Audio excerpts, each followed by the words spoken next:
হামজা চৌধুরীর আগমনের ফলে বাংলাদেশের ফুটবলে যে নবজাগরণ তৈরি হয়েছে সেটা ধরে রাখতে বাংলাদেশ ফুটবল ফেডারেশন একেবারে মরিয়া। তারা এটা আসলে ধরে রাখতে চায়, এই যে ক্রেজ তৈরি হয়েছে ফুটবল নিয়ে, সেই ক্রেজটা তারা ধরে রাখতে চায় এবং তারা নানা উদ্যোগ আসলে গ্রহণ করছে। এবং সামিত সোম, তার সাথে আসলে বাংলাদেশ ফুটবল ফেডারেশনের যোগাযোগ হয়েছে।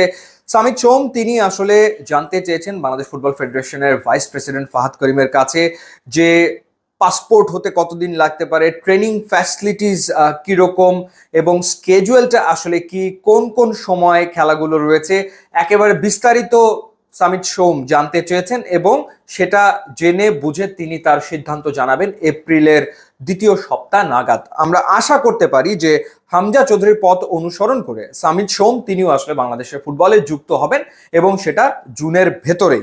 এবার আপনাদের যে খবরটা আসলে দিতে চাই, বাংলাদেশ ফুটবল ফেডারেশন যে একটা দারুণ উদ্যোগ নিয়েছে সেটা হলো যে তারা প্রথমবারের মতো একটা বড় সড়ো ওপেন ট্রায়াল আয়োজন করতে চলেছে জুন মাসের শেষ নাগাদ।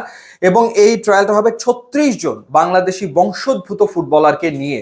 বাংলাদেশের যারা বিভিন্ন দেশে ছড়িয়ে ছিটিয়ে রয়েছে তাদেরকে আনা হচ্ছে, তাদেরকে এনে এই ফুটবল ট্রায়ালটা হবে। অর্থাৎ এক একজন এক এক লেভেলে হয়তো খেলে, কেউ সেমি প্রফেশনাল লেভেলে খেলছে, কেউ প্রফেশনাল লেভেলে খেলছে, কেউ বা ভীষণ রকম ট্যালেন্টেড।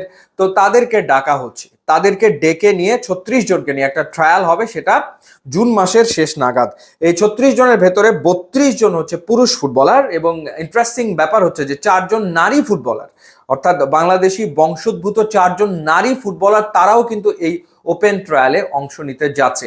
বাংলাদেশের মেয়েদের দলও তৈরি হচ্ছে এএফসি এশিয়ান কাপের বাছাই পর্বের জন্য। তো সেটিকে সামনে রেখে 4 জন নারী ফুটবলার তারাও আসলে আসছে।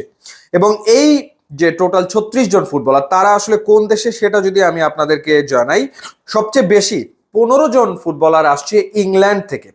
এবং এই 15 জনের ভেতরে 12 জন হচ্ছে পুরুষ ফুটবলার, অর্থাৎ ইংল্যান্ডের বিভিন্ন লেভেলে খেলছে এরকম 12 জন পুরুষ ফুটবলার আসছে বিভিন্ন বয়সের, এবং 3 জন আসছেন নারী ফুটবলার ইংল্যান্ড থেকে। 7 জন ফুটবলার আসছেন সুইডেন থেকে। এই 7 জনের ভেতরে 6 জন হচ্ছে পুরুষ ফুটবলার এবং 1 জন হচ্ছে নারী ফুটবলার। এছাড়া আমেরিকা থেকে আসছে 3 জন ফুটবলার, ইটালি থেকে আসছে 1 জন পুরুষ ফুটবলার, অস্ট্রেলিয়া থেকে আসছে 1 জন, কানাডা থেকে আসছে, এস্তোনিয়া থেকে আসছে, আরো 2-1টা দেশ থেকে আসছে। এবং এই পুরো যে প্রসেসটা সেটা কোঅর্ডিনেট করছেন সাকিব মাহমুদ।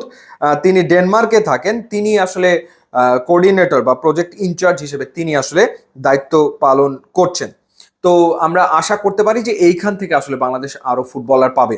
এবং শুধুমাত্র যে তাদেরকে জাতীয় দলের জন্য বিবেচনা করা হবে ব্যাপারটা তা না, বয়স ভিত্তিক বিভিন্ন দলের জন্য তাদেরকে বিবেচনা করা হবে। যেমন ফাহমিদুলকে আসলে আন্ডার 23 টিমের জন্য ঠিক এই মুহূর্তে বিবেচনা করা হচ্ছে এবং কদিন বাদেই কিন্তু এএফসি আন্ডার 23 ম্যাচ রয়েছে। তো ফাহমিদুলকে সেই ম্যাচের জন্য কোচ অলরেডি বিবেচনা করছেন।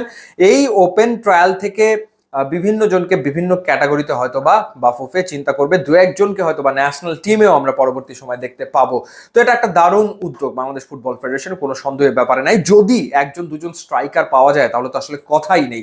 ইউটিউব ইনস্টাগ্রাম লিঙ্ক দেওয়া আছে, আপনারা যোগ দিলে খুবই খুশি হবো। And thanks for watching.